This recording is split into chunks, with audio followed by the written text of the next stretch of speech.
ሰላም እንኳን ለብርሃነ መስቀሉ በሰላም አደረሳችሁ አደረሰን። በዓሉን በማስመልከት እስከዛሬ ስናወዳደር የነበረውን የንብ ቸኮሌት ስም ማውጣት ቻሌንጅ አሸናፊን የምናሳውቅበት ሰዓት ደርሷል።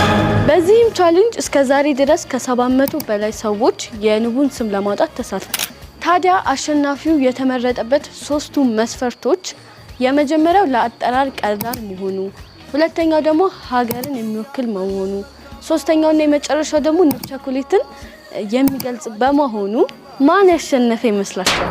አሸናፊዋ ቤተልሔም ትባላለች። ይህንን ስም እንዴት እንደመረጠችው ከራሷ አንደበት እንስማ።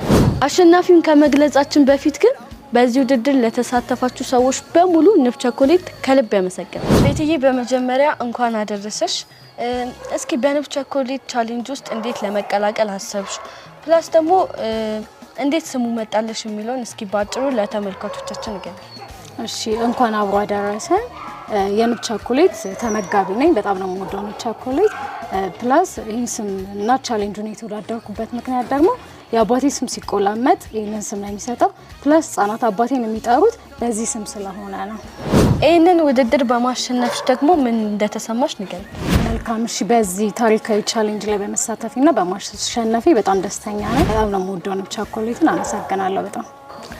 እንግዲህ አንቺ የመረጥሽውን ስም እኛ ደግሞ በጣም የወደድነውን ስም አብረን እናየዋለን ማለት ነው።